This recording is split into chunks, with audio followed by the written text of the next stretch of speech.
In this video, I'm going to show you how to do a Star Wars hologram effect in Photoshop. You can see I've got a few different versions of it here. I'm going to take you through what's involved, some cool effects, how this whole thing was set up, along with the photography. I think you're really going to enjoy this. Let's get started.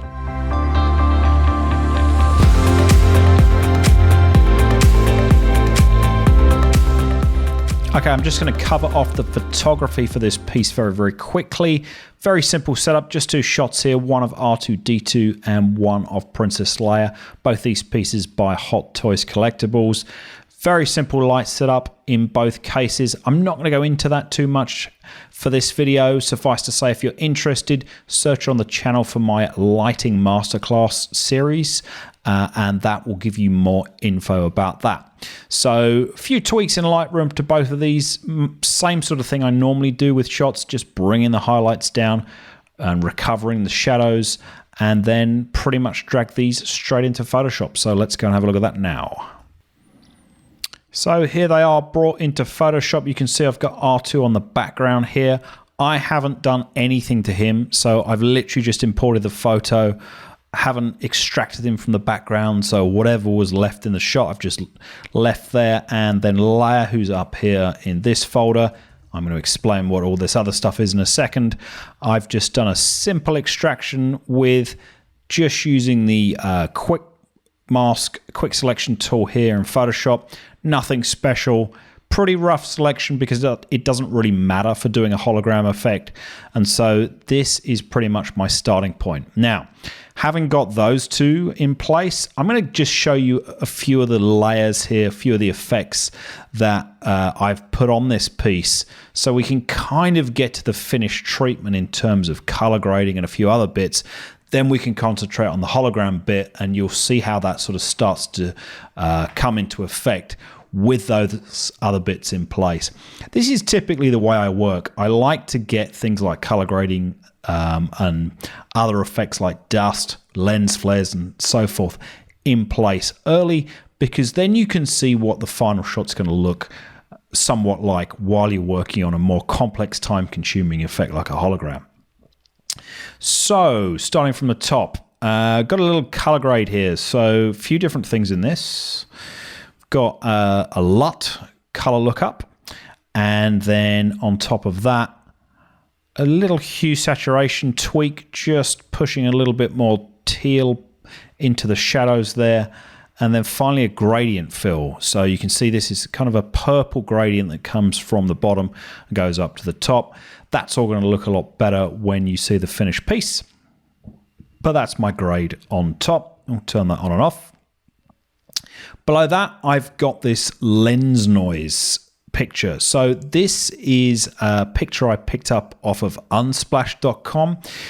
I think if you just search for lens noise, this one will come up. I've just put that on the document, put it in a screen blend mode, dialed the opacity down, and then you can see on the layer mask there, I've just painted a little bit out, mainly around R2 and Leia, so that it's not creating sort of too much noise around their faces and things, where we want the detail of them to come out rather than this nice kind of noisy effect in the background. Next to that, I've got some dust. So very simple effect here. This is just painted on with a brush I've got. Again, another video on the channel goes through how to do dust. And this is most of the setup. There's one more thing I'm going to cover at the end, which is kind of the light beam that comes out of R2. But this is pretty much ready to go. So in the next part, we'll start working on the hologram effect. If you're enjoying this tutorial, please consider subscribing to my email newsletter, which you can get to by visiting shoot.toys in your web browser, or if you scroll down to the description on the video here on YouTube, you'll find a link there. So once you arrive over here, just click I want this, enter your email, and then you'll be signed up completely for free. I send out a load of subscriber only content through this and tutorials, along with a few files and resources that I mention in some of the other videos on the channel here. So if this sounds like something you're interested in, jump over and subscribe now. Okay, finally we can get going. Everything we're going to do is going to be on this layer. Try saying that 10 times quickly. Layer. So I'm going to create a lot of copies of this because we're going to need backups. So the first thing you want to do, once you've got your image extracted, and you can see I'm not keeping the layer mask. When I say layer, you know, I might mean Princess Leia or I might mean Photoshop Leia. You're just going to have to figure that out. But in this case, I mean Photoshop Leia. I'm not keeping the layer mask. So I've applied the layer mask and I'm just working with the straight cutout. So I've got 2 copies of this layer. And on the back one, I'm immediately going to blur it. So I'm going to go to Filter, Blur, Gaussian Blur. And you want to be careful when you do this because what you just want to introduce is a slight haloing. Now, you could do this with a drop shadow or something like that, but for my money, you're better off doing it with a blur because what you want is to effectively create a blur with the same colors as your subject. Now, Leia's mostly white, but clearly there's bits that aren't white, like her hands, and there'll be different tones of white. So stay with the white, and you can see that started to appear. Then we're going to just duplicate that blurred layer a couple of times so it starts to get some definition. So you can see I'm on 2, 3 copies. I might go a 4th. And yeah, I think we'll rest there. So now what I'm going to do is merge all those together. So all these layers, including the top one, which is the unblurred one, I'm going to merge together, Control or Command E. And now we can start work. So we've got our backup behind that, should I want to come back to that. But for the most part, we're now going to be working on this single layer with all these blurred copies merged in. And this becomes important for the hologram. So now I need to take more copies of this. So we might just rename this layer haloed, we'll call this. And I'll duplicate that and take it back up. And I'm immediately going to duplicate this as well. So I'm going to call one layer dark and the other one layer light. Then what I'm going to do is apply a curves adjustment on the lower layer. So simple curves adjustment, holding Alt or Option down to make it a clipping mask. So as I mess around with this curves layer, it'll only affect the dark layer and not affect any of the layers underneath. And I'm just going to darken this off a bit. And we'll be able to play with this later, but we'll leave it like that for now. So we've got that one, and then we've got the light one. So now what I'm going to do is duplicate layer again. And we're going to call this scan lines, or you could call it hologram lines. Then I'm going to go up here to filter and filter gallery. Now you might see this is grayed out. I think that happens if you're working on a 16-bit document. So if you go under image and mode, just make sure you're working on 8-bit. I don't think it's available on 16-bit. So we'll go to filter gallery, and then under there, you're looking for this effect, halftone. Now look at this. This creates scan lines. And this is awesome because you can see what it's done is it's creating scan lines that kind of weave in and out in their height based on the definition of layer. Now you've got a couple of options you can play with here. So you've got contrast, which will bring in or take away more or less of layer. And you've got size, which will determine how kind of fine the lines are. Both of these you're going to need to play around with, and I would suggest with size, you need to think about where your document is going to be printed, or shown, I should say, because if you're in print, you might be able to get away with something a bit smaller, whereas if you're doing a small hologram and you're going to be posting it on the web, you might want something a bit larger so you don't get moire effects. But for the sake of this tutorial, we'll leave it at about 5. And then with the contrast, you just want to play around with this. There's a good definition between both the lights and the dark. So obviously over there, you're not going to get much of an effect, and same the other way. So we want to be bringing it back so there's a good sense of where these lines are occurring over the different parts of her. So I'll click OK. And you can see that's applied that to that copy. So now what I want to do is load this as a layer mask on the light layer. So before I do that, I'm just going to create another layer, move it underneath, and fill it with black. Okay. Combine those layers, Command or Control E, and we'll turn off all our stuff on top. Oh, need to click demo back on. I'm going to go to channels and Control or Command click on the RGB layer, and that will load this sort of scanline effect as a selection. Now we can go back, turn the scanlines layer off, click on the layer light layer, and then click your layer mask down here. And that loads those scan lines as a layer mask. I'm going to turn my effects back on top. Now we can have a play because we've got this curves layer that's darkening that layer behind. And what I now want to do is add another curves layer on top.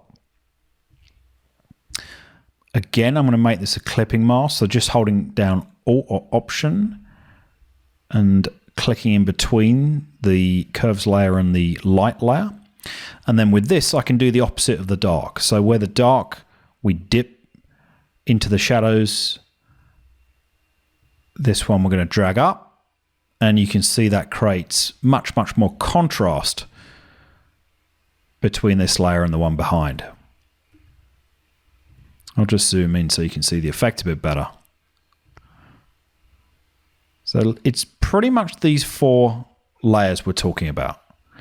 We took 2 copies of layer, applied a darkening curves adjustment layer on the bottom one, did the same on the top one, but then we applied that halftone effect and loaded it as a layer mask, and now we're getting this scan lines effect. So in the next part, we're just going to make a couple of tweaks to this to boost the effect a bit further, and then I'm going to show you another couple of options. Okay, now we've got our scan lines in. What I want to do is accentuate the kind of scan lines that would be projected as a hologram behind her. So for this one, we're now going to take another duplicate, but this time we want the light layer along with the curves. So I'm going to shift select both the light layer and its curves adjustment, drag that down to new layer to duplicate, and then I'm immediately going to combine those again with a Control or Command E, and I'm going to drag this all the way behind the dark layer. And so we'll call these scan lines stretched. And then with this one, I'm going to come up to Filter, Blur, Motion Blur. And you can see what this will do is stretch those lines out behind her. And you can do this a couple of times. So in the same way we blurred her halo, I can duplicate that and you'll see this effect sort of becomes more and more pronounced. So you can play around with this. I might just run the motion blur on it again. Maybe dial the opacity off a little bit, but you get the idea. Okay, so the last thing this really needs is just the colorization. And all I do with that is select this whole folder that we've created all these effects in and just add a selective color adjustment layer to the whole thing. Ooh, see, I've just accidentally put it in the folder. This is the benefit of creating setups like this in a folder, because with all these different layers and adjustment layers that we've got in this sort of block here, by creating all of those in a folder, you can then apply color corrections or adjustments to the whole folder and know that that will apply to everything in isolation and not affect the rest of your document. So same thing again, I'm going to clip this to the folder with selected color, and then down here in the colors, we can come in and start playing around. So to get a bit more blue in, we can get the yellow slider there, push it out a little. Same with the cyan. We'll come up to the whites. Just a little bit of color. And in the blacks. And there we go. Okay, now we've got our scan lines in. There's one last effect I like to add to this, just to add a little bit of realism and make it seem like there's some lens effects taking place in terms of the focus, and try and give it a little bit of a sense of 3 dimensions. And that's playing around with some blur. So what I want to do with this is convert the whole folder to a smart object. And then we're going to be able to take advantage of the blur gallery, and specifically the iris blur. Sorry, not the iris blur, the field blur. Okay, so I usually add 2 of these. So add 1 point up here and 1 point down here. And then the one up here, we effectively don't want to have any blur on it at all. So it keeps everything in focus, all the work we just did. And then the one down the bottom, you can just play around with and just adjust it until it kind of achieves the look you want. So you can see the effect is it almost looks like the bottom of the hologram is out of focus, and then the top as you come up to it becomes in focus. So I've probably overdone it a little bit there, even though it looks quite nice. We'll just back it off a little bit. Click OK on that. And that is pretty much the finished thing. So that is one way to do scan lines. Now, there's another effect you can do with this, which I want to show you. And this becomes part of the conversation of why it's important to have reference material when you do work like this, because you can make an effect up as you go along, but what you find is if you're not getting results you're quite happy with, it's probably because you haven't got reference material next to your piece that you can look at and refer to try and match the effect that you see on screen or in print or wherever you're kind of getting your inspiration from. So, I mean, a couple of things to note with this. I did a search for Star Wars hologram, and what you see in a lot of cases, if you see a lot of the screenshots here, and try and look at the more recent ones rather than the ones from A New Hope in 77. What you'll notice is a lot of the holograms, they've purposefully staged so the hologram itself covers a darker background. Reason for that is so that when they add kind of transparency effects to the hologram, the light that might be behind the hologram doesn't kind of interfere with it. So you can see there with that sort of screenshot from Leia, that one looks a little bit funny. Even this more recent one of Obi-Wan, which I assume is from Attack of the Clones there, because of that light effect that's coming in behind him, you're kind of losing some of the effect of the hologram. Now, to get that transparency, you need to play with blend modes. So that would mean I would need to come to our layer here and use something like screen. But you see immediately I've got the same problem because I've put Leia against a very, very light background of R2. So this doesn't work too well in terms of placement to get that kind of transparent effect.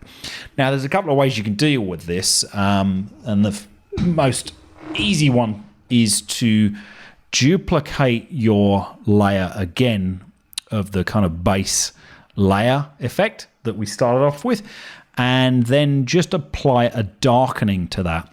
So it darkens out the background, but leaves some of the detail in, so that when you put your top layer in screen mode like this, you get kind of the best of both worlds. So you get a bit of the effect of the hologram more visible, but you can still sort of see R2 in the background. For this, I'm just going to leave it as is. I'm pretty happy with it. I'm not too worried about that screen effect, but it's something to bear in mind. And all that's about is just deciding on placement and whether you do want to put, you know, the hologram against a light background like I've done, or maybe rearrange your composition and have the hologram against a darker area and move everything else out of the way. The second thing I noticed when I was looking at some of these reference shots is, and again, this is certainly something that's more prevalent in the more recent films, is there's an effect you see where these scan lines can kind of get interrupted or distorted. So if you imagine like an old VHS tape on a TV and the scan lines might start wandering around, it's probably most prevalent there where they used it in the Battlefront game. So you see these sort of lines that shift in and out.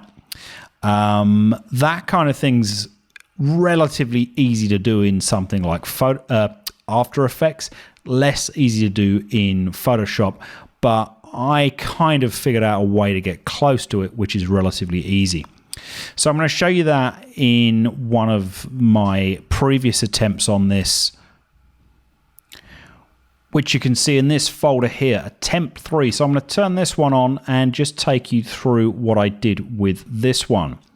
So a little bit of a different effect, but what you can see is I've got some of that sort of shifting effect on the scan lines where the edges are sort of coming in and out as they would if this was sort of projected on a VHS tape.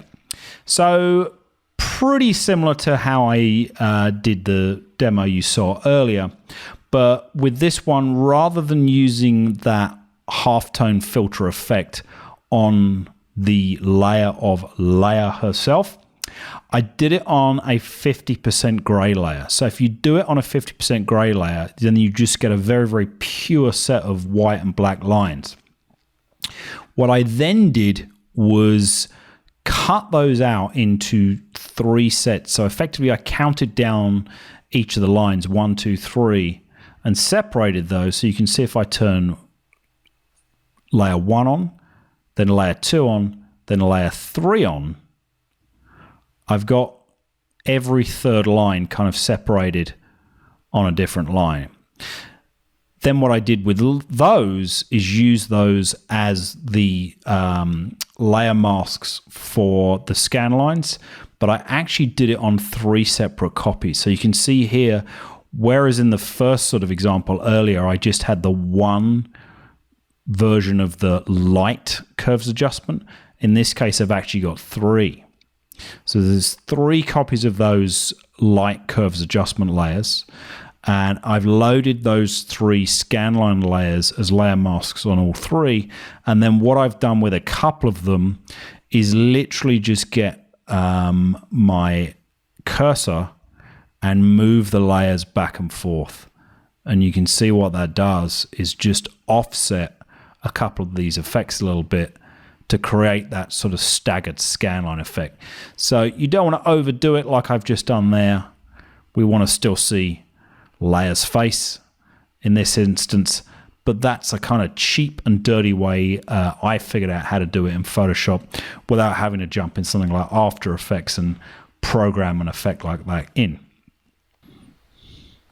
Okay, so we're nearly done. Last part of this effect is to get a light beam coming out of R2 just to connect this hologram with the projector coming out of R2.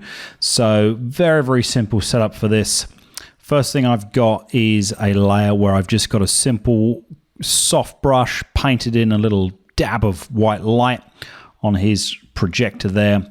Then I've just got the selection tool here, and I just drew a simple shape around the projector and around the edges of Leia. Filled it with blue like this. I've put that in a screen blending mode, and then I went up to filter, blur gallery, and I put another one of those field blur effects on that's feathered out the edges. So at the point of R2's projector there, it's less blurred, and then as it comes out towards Leia, it blurs out more. Duplicated that whole layer again and put another one on top. I've rotated it a bit, and again keeping that in screen mode. Sorry, no, this one's linear dodge. Then it just creates a bit of overlap that starts to give off, I guess, the effect of like a cinema projector. And then I did it once more, but in this case I've scrunched it up a little bit with transform under edit. And you can see that really gives off that kind of cinema projector look nicely. So that's the whole piece, that's the whole effect. Plenty of different techniques to play with in this, but this is the basics of how you can get holograms going.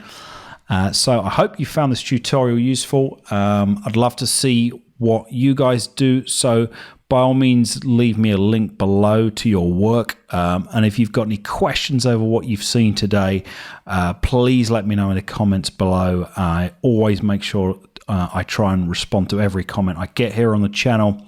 Lastly, if you've found this tutorial useful, I'd really appreciate it if you gave it a like here, and make sure you subscribe to the channel. Plenty of other tutorials covering Photoshop and other things here. So thanks for watching, and I'll see you in the next video. Head to ToyShooter.com to join our newsletter and get my free guide to toy photography. Don't forget to subscribe to our channel on YouTube using the link below. When you subscribe, look for this option to be notified whenever we upload new tutorials. Otherwise, videos will probably get lost in your feed here on YouTube. To see my work on Instagram, you can follow our account at instagram.com/WeShootToys, where you'll also find some exclusive behind-the-scenes videos. You can also get regular news and updates from our Facebook page at facebook.com/ToyShooter. As with YouTube, you can get notified whenever I upload news or photos by clicking on that like button arrow, then selecting all notifications. You can always change this later if I'm posting more cool stuff than you can handle. Here are all those links again. See you next time.